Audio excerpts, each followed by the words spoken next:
Brian Neiman, Brian Wilson, Mary Catherine Ham, today's newsmakers, and you, the Morning Majority. 105.9 FM, AM 630, WMAL. 7:37 on the Morning Majority. I'm Brian Wilson. He's Brian Neiman. She's Mary Catherine Ham. We're all here this morning. And we have on the phone Senator Rand Paul from the great state of Kentucky. Senator, thank you so much for joining us. Good to have you with us. Good morning. Good to be with you. Let's talk about this proposal that you are really concerned about. You would like to overturn something known as the EPA's cross-state pollution rule. Tell me what you're trying to do and why you're concerned about this. What we're concerned about is the jobs that will be lost due to overzealous regulation from the EPA. These are utility regulations. We already have regulations in place that seem to be working. Since about 1970, we've regulated emissions from power plants. And if you look at the emissions, if you look at the actual numbers, we've been getting better every decade. The environment's getting cleaner, despite what Al Gore and these environmental extremists are saying. The environment is getting cleaner. But what we don't want to do is change these rules, give people 3 months to adhere to the new rules, and all of a sudden we have power plants going out of business, and some estimate as many as 50,000 people could lose their jobs. All right, in fairness, some would say, well, you come from Kentucky, a coal-producing state. That's why you're in favor of overturning this rule.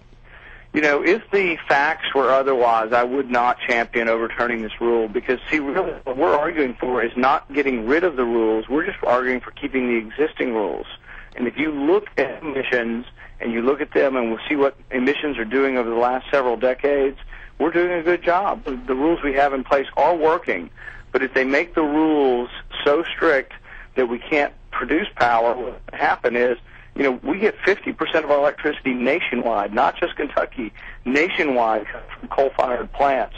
Do you have any real hope here? Because a lot of people are saying that the numbers are stacked against you. Well, unfortunately, we're losing a few Republicans, and I think that's disappointing. I think we're going to get a few Democrats. If we were able to hold the Republicans, I think we'd have a better chance. But some of the Republicans don't quite understand that this is a onerous rule that really is excessive and will lead, the president says he wants consideration of job-creating legislation. Well, this is going to be job-killing legislation, and that's a real problem. Senator Paul, we just had Senator Crapo on, and he said that he heard from the Super Committee that that the Republicans had something on the table that they all thought that the Democrats may could get behind. It was $1.5 trillion, and it included, and I believe he said it was $500 billion in new revenues. What are you hearing? He said that the Democrats walked away from the deal. Have you heard the same thing, and can you give us any details about a possible deal that was put on the table by the Republicans?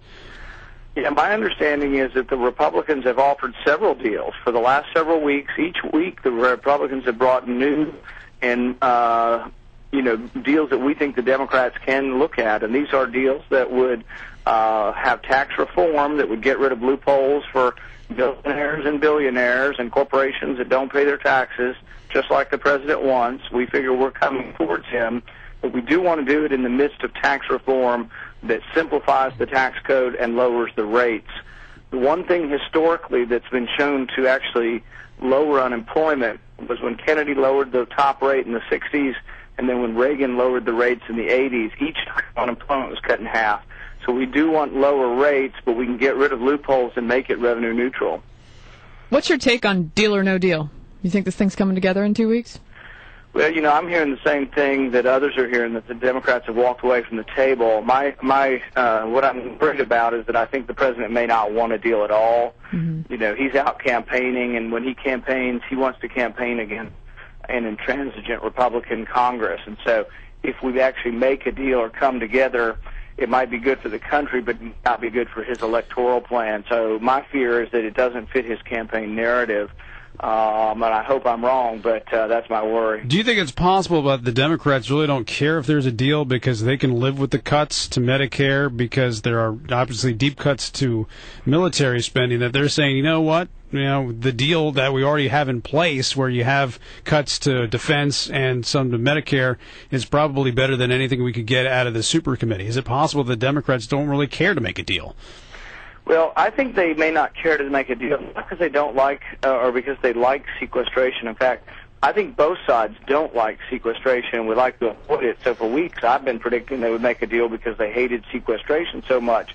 But now, what I'm concerned about is, even though they hate sequestration, I think they see the electoral possibilities of trying to blame it on us as more important than even that. So they're willing to go to sequestration if they have a good campaign theme. And so I think that's why it's important for people to know we are continuing to offer proposals. We are still sitting at the table, but it is the Democrats that have walked away from the table. All right, Senator Paul, thanks very much for coming on the show. We appreciate it.